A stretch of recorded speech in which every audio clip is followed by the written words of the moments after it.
واللہ جعل لکم من انفسکم ازواجا، اللہ کہتے ہیں تمہاری جنس کے جوڑے پیدا کیے اس نے، یعنی عورت کو پیدا کیا تمہارے لیے اور عورت کے لیے مرد کو پیدا کی. یہ بھی ایوالو ہونے کا نتیجہ نہیں ہے بھائی، دونوں بالکل ایک الگ جنس ہیں. ایوالو ہو کے دو کیسے ڈیوائڈ ہو گئے نر مادہ میں؟ ایسے کیسے ڈیوائڈ ہو گئے بھائی؟ ایک ہی رہتے. تو فرمایا جوڑوں میں تبدیل کیا. وجعل لکم من ازواجکم بنین وحفدا، اور اگر اتفاق سے نر مادہ بن گئے تو اتفاق سے بنی ہوئی چیزوں میں کوئی لاجک ہوتی ہے؟ اس کے کوئی فائدے ہوتے ہیں؟ کہا جوڑا بنایا تمہارے لیے عورت کی شکل میں، اس سے تمہیں اولاد دے دی. سمجھ میں آ رہی ہے بات کہ نہیں آ رہی ہے؟ واہ بھائی واہ، یہ کیسا حسن اتفاق ہے کہ ایوالو ہو کے ایسی چیز بنی کہ جو ہمیں راحت کا ذریعہ بھی بن رہی ہے، خوشی کا ذریعہ بھی بن رہی ہے، ہماری ڈیزائرز کو پورا کرنے کا ذریعہ بھی بن رہی ہے، اور اس ڈیزائر کے نیچے میں اولاد مل رہی ہے ہمیں. وہ بنینا وحفدا، فرمایا پھر اولادوں کو اولاد دیتا ہوں، یعنی جوانی میں باپ بناتا ہوں، بڑھاپے میں دادا بناتا ہوں. یہ بھی نیچر ہے کہ بڑھاپے میں انسان کو نانا دادا بننا ہے، اس کو پوتے نوازے چاہیے، وہ بھی مل جاتے ہیں تمہیں. ایوالو ہونا یہ حسن اتفاق ہے. تبھی جنہوں نے یہ دعویٰ کیا نا حسن اتفاق ہے، اتفاق سے نہ وہ باپ بن رہے ہیں نہ وہ دادا بن رہے ہیں، کیونکہ انہوں نے فرض کر لیا یہ سب آٹومیٹکلی خود بخود ہوا ہے. تو گرل فرینڈ بناؤ، پھر جب گرل فرینڈ بنے تو نہ اولاد مل رہی ہے اور نہ بڑھاپے میں دادا نانا بن رہے ہیں. گوروں کا بڑھاپا دیکھو، خدا کی قسم بہت ترس آتا ہے ان پہ. مولانا طارق جمیل صاحب کا ہم نے 30-40 سال پہلے کے بچپن میں بیان سنا تھا. وہ کہہ رہے تھے کہ انگریزوں کی جوانی سے متاثر مت ہو، ان کا بڑھاپا دیکھو. اب میں نے اپنی آنکھوں سے جا کے دیکھ لیا. جاپانیوں کی ٹرینوں سے متاثر نہ ہو، جس سائنسدان نے وہ ٹرین بنائی ہے اس کا بڑھاپا دیکھا کرو. بولو یار تجھے ٹرین بنانے کا کیا صلہ ملا؟ تنہائی تنہائی، نہ پوتے نہ بہویں نہ بیٹے نہ بیٹیاں نہ نواسے نہ نواسیاں. بڑھیا خرید کے لوگ بڑھیوں کو دے رہے ہوتے ہیں. ہاں گاؤں دیہاتوں میں کچھ ان کے حالات ٹھیک ہے، بہتر ہے. شہروں میں پڑھے لکھے لوگوں میں تو پروگرام ان کا برباد ہو گیا. تو اللہ فرماتے ہیں اللہ کی یہ نعمت ہے، اس نے تمہارے لیے بیوی کو پیدا کیا، جوڑے کو پیدا کیا، اور اس سے تمہیں اولاد اور پھر اولادوں کی اولاد دیتا ہے. تو یہ بھی ایک نعمت ہے. افبالباطل یؤمنون، فرمایا کیا تم باطل پر ایمان لے کر آتے ہو، جس نے یہ کچھ بھی نہیں دیا تمہیں، جو ان باتوں کو مانتے ہی نہیں ہے، اللہ کو چھوڑ کے ان کی طرف جا رہے ہو. وبنعمت اللہ ہم یکفرون، اور اللہ کی نعمتوں کا انکار کر رہے ہو تم. جلدی سے دو آیتیں اور پڑھ لیتا ہوں، بہت زبردست صورت ہے یہ. آگے اللہ فرماتے ہیں واللہ اخرجکم من بطون امہاتکم، اللہ ہے جو تمہیں تمہاری ماں کے پیٹ سے باہر نکالتا ہے. کتنا بڑا زبردست ایک قدرت کا ایک شاہکار ہے. بنتے رہتے ہیں ماں کے پیٹ میں، 9 مہینے تیار ہو جاتے ہیں تو باہر آنے کا ٹائم، چلو بھائی اب یہ بن چکا ہے، کنسٹرکشن کا کام مکمل ہو چکا ہے، اب اسے دنیا میں لے کر آؤ. فرمایا جب وہ باہر نکالتا ہے لا تعلمون شیئا، تمہیں کچھ پتہ نہیں ہوتا مجھے ماں کے پیٹ میں کون بنا رہا تھا، کیسے بنا رہا تھا. ماں تو پیٹ میں بوجھ لیے چل رہی ہوتی ہے، خود ماں کو نہیں پتا کہ قدرت کی کیسی شاہکاریاں اللہ میرے بطن میں کر رہا ہے. فرمایا پورا بنانے کے بعد ہم تمہیں باہر نکالتے ہیں. اس سے بھی پتہ چلتا ہے کہ یہ جو آپریشن سے بچے ہو رہے ہیں یہ ڈاکٹر نکال رہے ہیں، یہ اللہ نہیں نکال رہا. بیمار سوسائٹی میں ہزاروں میں 2-4 ہوتے ہیں، ہمیشہ سے ہوتے رہے ہیں جو کیس بگڑ گیا. لیکن یہ ولادت کا عمل یہ نیچرل ہے، اس میں اصولی طور پر تو ڈاکٹر کی ضرورت ہی نہیں ہے، ضرورت ہی نہیں ہے. ڈاکٹر کی حکیم کی ضرورت وہاں ہوگی جہاں اولاد نہ ہو رہی ہو. اولاد نہ ہونا نیچرل ہے، نیچرل نہیں ہے. اولاد ہونا تو نیچرل ہے، اس کو بھی ایک بیماری بنا دیا گیا ہے. اور پھر وہ جو قصائی بنے ہوئے ہیں نا ڈاکٹر، جو چیر پھاڑ آپریشن. پہلے تو ہمارے پاس فون آیا کرتے تھے، خود ہسپتال والے بتاتے تھے بھائی ہمیں اتنا ٹاسک، ہمیں اتنے مہینے سال کی ارننگ پوری کرنی ہوتی ہے، تو اس کے لیے ہمیں آپریشن مجبوری ہے ہماری. ڈاکٹر کہتے ہیں کہ اسپتال میں اگر ہم نہیں دیں تو وہ ہمیں نکال دیں باہر، ہمیں آپریشن کرنا پڑتا ہے. تو یہ جو ہر دوسری تیسری خاتون کو آپریشن ہو رہا ہے یہ نیچرل نہیں ہے، خوب سمجھ لو. یہ ڈاکٹروں کی بدماشی ہے، کیونکہ ایک نیچرل پروسیس ہے. وہ کبھی 100 میں 1 آدھ بیمار ہوتے ہیں، موت کا خطرہ ہو سکتا ہے، لیکن 100 میں 1 آدھ کے نارمل ہو رہے ہیں، 99 کے آپریشن سے ہو رہے ہیں. یہ ڈاکٹروں کی بدماشی ہے. فطرت لوگ کہتے ہیں ایکچولی وہ غذائیں نہیں رہی ہیں، اصل میں فارمی مرغی کھا رہے ہیں. تو بلی بھی تو فارمی مرغی کھا رہی ہے. آج کوئی دیسی مرغی کھانے والی بلی دیکھی آپ نے؟ تمام جانوروں کا یہ پروسیس آج بھی نیچرل ہے. خواتین غصے ہوتی ہیں ہمیں جانوروں پہ قیاس کر رہے ہو. بھائی ہم میڈیکلی تو حیوان ہے نا، میڈیکلی ہم کیا ہیں؟ مینٹلی ہم انسان ہیں، میڈیکلی تو جانوروں پہ ہی تجربے کر رہے ہوتے ہیں ڈاکٹر، انسانوں پہ تجربے سے پہلے. اب چوہوں پہ تجربے ہوتے ہیں دواؤں کے، پھر انسانوں کو کھلائی جاتی ہے. اب کوئی کہے ہم کوئی چوہے ہیں، سائنسدان سے بول رہے ہیں ہم کیا چوہے ہیں جو پہلے چوہے پہ تجربہ کیا میرے پہ تجربہ کر رہا ہے. ہم نے مینڈک کا آپریشن بچپن میں کیا نظام ہاضمہ سیکھنے کے لیے. ہم اگر ڈاکٹر بن جاتے پھر انسان پہ، وہ کہتا میں کوئی مینڈک ہوں، پہلے تو نے مینڈک پہ تجربہ کیا میرے پہ کر رہا ہے. بھائی ہم کیا کہیں گے؟ بھائی بہت ساری چیزیں جانوروں اور انسانوں میں سیم ہوتی ہیں، تو وہ تجربے وہاں ہوتے ہیں. تو یہ جو بچوں کی ولادت کا پروسیس ہے یہ جانوروں میں اور انسانوں میں سیم ہے. ان کے آپریشن سے نہیں ہو رہے تو ان کے کیوں ہو رہے ہیں؟ ان میں بھی ہزاروں میں کوئی 1-2 کیس بگڑ جاتے ہیں جس سے وہ مر جاتے ہیں. تو انسانوں میں بھی ہزاروں میں 1-2 بگڑتے ہیں، تو آپریشن سے آپ بچا لو ان کو، کس نے منع کیا ہے؟ لیکن ہزاروں میں 1 کا آپریشن نہیں ہو رہا، 1 نارمل ہو رہا ہے ہزاروں میں.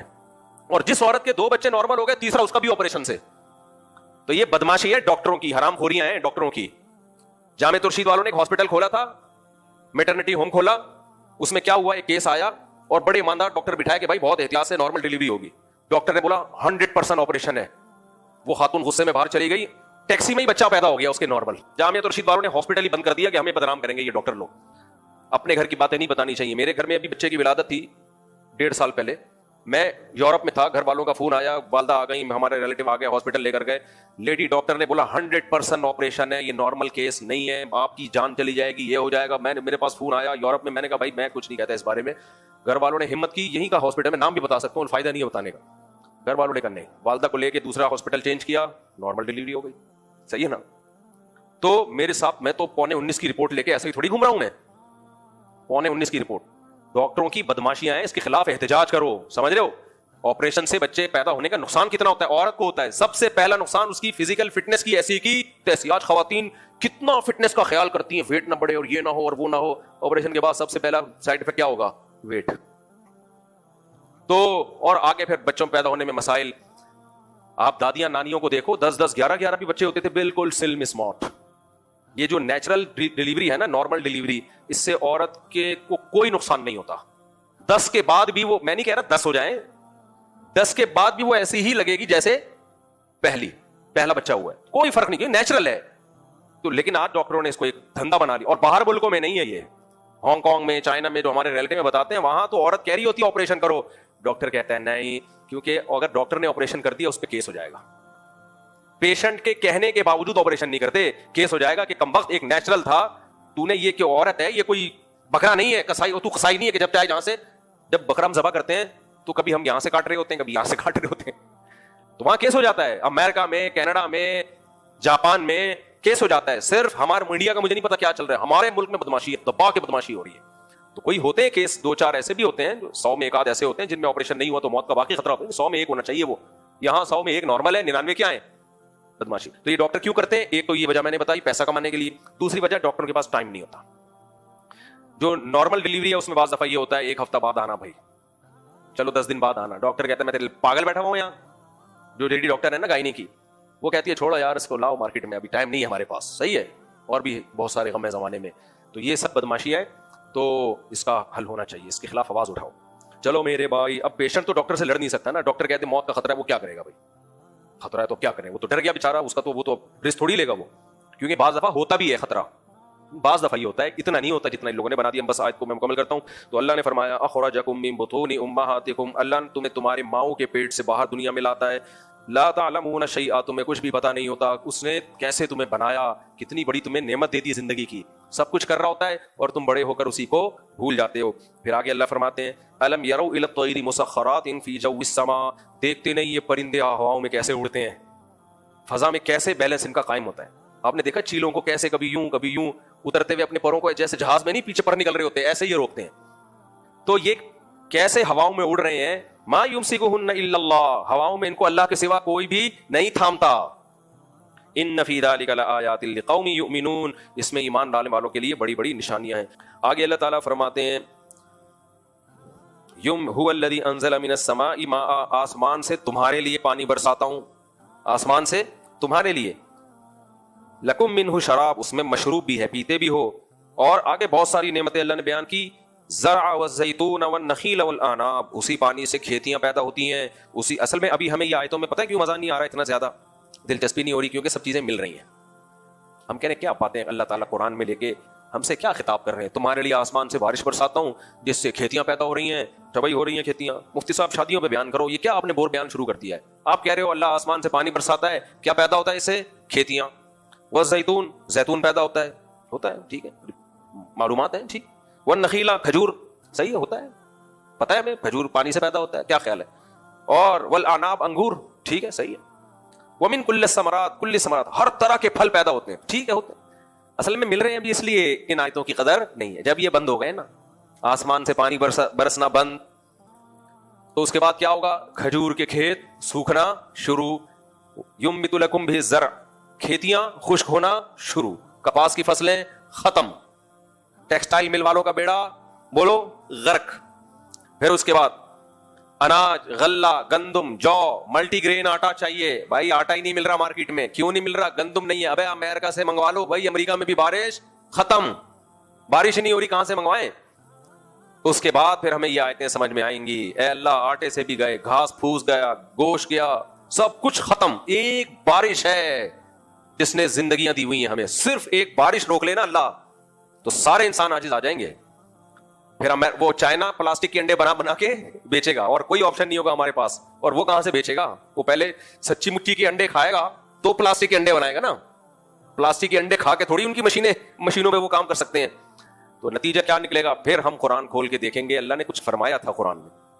وہ یہ فرمایا تھا, انزل من السماء ماء, میں ہوں جو آسمانوں سے پانی برساتا ہوں, جس سے تمہارے لیے کھیتیاں پیدا کرتا ہوں, زیتون پیدا کرتا ہوں, درخت پیدا کرتا ہوں. یہ سب ایک پانی سے پیدا ہو رہے ہیں. یہ کس کی قدرت ہے؟ اللہ کی. انسان بیٹھ کے کیلکولیشن کر رہا ہے. ایکچولی پانی جب زمین میں جاتا ہے نا, تو ایکچولی وہ ایک پروسیس ہوتا ہے جس کی وجہ سے پودا پیدا ہو جاتا ہے. اس پروسیس کا قرآن انکار نہیں کر رہا. وہ پروسیس بیچ میں رکھا کس نے ہے؟ اللہ نے. ایسے خاندانی سافٹ ویئر انسٹال کر دیا بھائی, پانی لگتا ہے اور بیچ سینے, زمین کا سینہ پھاڑ کے نکل کے باہر آتا ہے. اور کیسی خوبصورت کومپل, اور کیسا زبردست آہستہ آہستہ تناور درخت, پھر پھول, پھر پھل. یہ پورا ایک پروسیس ہے جس سے اللہ تعالیٰ بیج کو گزارتے ہیں. آگے اللہ تعالیٰ فرماتے ہیں وَسَخَّرَ لَكُمُ اللَّيْلَ وَالنَّهَارَ, تمہارے لیے اس نے دن اور رات کو بھی مسخر کر دیا. دن بھی تمہاری خدمت کے لیے بنایا اور رات بھی تمہاری خدمت کے لیے بنائی. اگر یہ دن ختم نہ ہو, دن ہی دن ہو, تو دیکھو تمہارا حشر نشر ہو جائے گا. اور اگر راتیں ہو, ختم نہ ہو, آپ کو نے وہ علاقے دیکھے نہیں ہے نا جہاں رات ہوتی ہے تو ختم نہیں ہوتی, کبھی جاؤ اپنے خرچے پہ, تو پھر دیکھو ہوتا کیا ہے وہاں پہ. تو یمبت لکم, اللہ فرماتے ہیں رات ہے, والشمس والقمر, سورج بھی تمہاری خدمت میں. آج کل سائنسدانوں نے سورج کے قریب ایک راکٹ کو بھیجا ہوا ہے.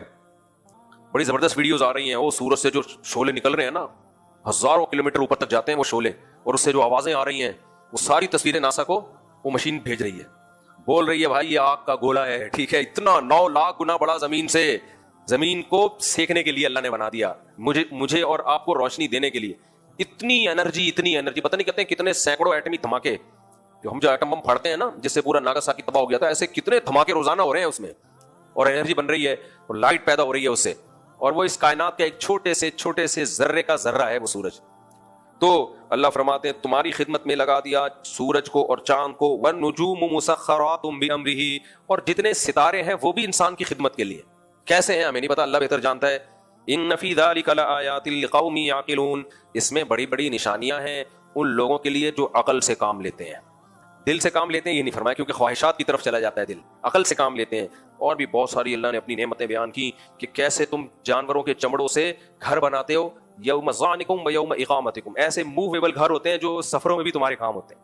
آج بھی لیدر کی کتنی چیزیں ہیں, ہم بستر لے کے چلے جاتے ہیں سفروں میں, بچھا لیا, لیٹ گئے. یہ سب کی سب چیزیں جو میٹیریل ہے وہ اللہ کا بنایا ہوا ہے. اور فرمایا گرمی سے بچانے کے لیے الگ, سردی سے بچانے کے لیے الگ. اللہ کہتے ہیں یعرفون نعمت اللہ, یہ سب اللہ کی نعمتوں کو جانتے ہیں, پہچانتے ہیں. ثم ینکرونہا, اور پھر ایسے بن جاتے ہیں جیسے ہم جانتے ہیں, گھنے بن جاتے ہیں. جب ان کے سامنے بتایا جائے نا بھائی یہ اللہ کی نعمتیں, ایک دم ایسے ہو جائے گا جیسے ہمیں کو پتہ ہی نہیں ہے کیا ہو رہا ہے. کوئی بات نہیں میرے بھائی, ابھی کچھ بھی نہیں ہوگا, موت کے بعد سب سامنے آ جائے گا. اللہ ہمیں اس دن سے پہلے سدھرنے کی توفیق عطا فرمائے. کافی آج کے لیے یہ اعلان ایک ہے بھائی, سن لیں. مفتی صاحب, خالہ کی نواسی سے رشتہ جائز ہے؟ ہاں جائز ہے. خالہ کی جب بیٹی سے رشتہ جائز ہے تو اس کی بیٹی سے بھی جائز ہے. کزن میرج کے خلاف نا ہمارے دیسی لوگوں نے بھی بولنا شروع کر دیا ہے, یہ ان سے بھی 4 ہاتھ آگے ہوتے ہیں. اب یہ کلپ آیا کزن میرج میں ایکچولی یہ ہے, فلانا ہے, ڈمکانا ہے. تو لمبی ڈیٹیل سے میں ویڈیو تو ایک ریکارڈ کروا چکا ہوں. لڑکی جب 35 سال کی ہو جائے نا تو اس کے اولاد ہونے میں رسک کزن میرج سے بھی زیادہ ہے. اولاد کے افیکٹڈ ہونے میں, معذور ہونے کا رسک وہ کزن سے بھی زیادہ ہے.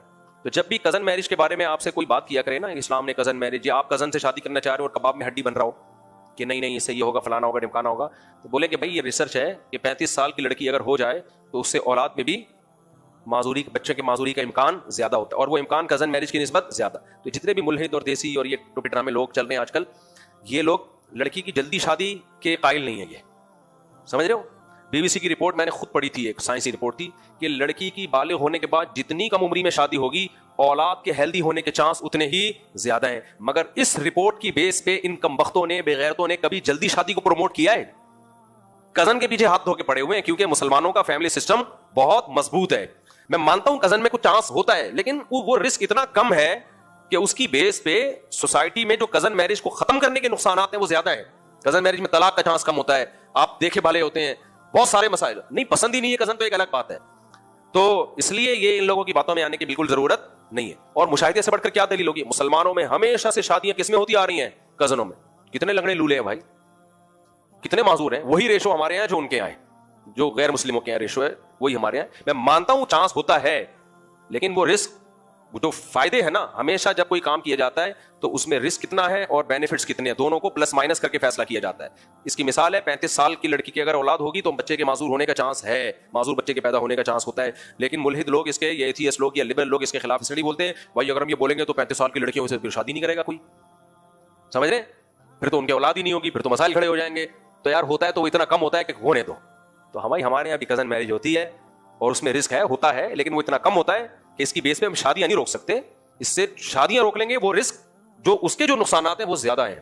تو ان کو تو فیملی سسٹم سے کوئی لینا دینا ہی نہیں ہے نا, تو ان کے لیے تو کوئی مسئلہ نہیں ہے. سمجھتا ہے کہ نہیں سمجھتا ہے بس یہ مفتی سے خدمت سے ایک بیٹی, مجھ سے پہلے ایک بیٹی پیدا ہوئی جس کا نام انم رکھا, وہ انتقال ہو گئی, تو اب جب دوبارہ دوسری بیٹی پیدا ہوئی اس کا نام دوبارہ انم رکھنا کیسا ہے, آپ ذرا رہنمائی. جائز ہے, انم پارٹ 2 یہ رکھ, وہی نام جو پہلی بچی کا تھا وہی دوسری کا بھی رکھا جا سکتا ہے, کوئی حرج نہیں ہے اس میں, جائز ہے. ہمارے ایک استاذ تھے, استاذ تو نہیں بس استاذوں کی طرح تھے, انہوں نے اپنے ایک بیٹے کا نام محمد رکھا, دوسرے کا نام بھی محمد, تیسرے کا نام بھی محمد, چوتھے کا نام, 5-6 بیٹے ہوئے ان کے. تو کیسے محمد اول, محمد ثانی, محمد ثالث, محمد رابع, محمد خامس, محمد سادس, اس طرح سے محمد پہلا, محمد دوسرا, محمد تیسرا, محمد چوتھا, 5واں, 6واں. اسٹائل ہے بھائی. میں نے کہا محمد 19 کیسے رکھو گے تو ایسے سب کے نام محمد, اور پہلے ایسا بہت ہوتا تھا جو بیٹے کا نام وہی باپ کا نام, محمد ابن ایسے چلتا تھا. لیکن بعد سے کنفیوژن بہت ہوتی ہے, الگ الگ رکھ لو تو وہ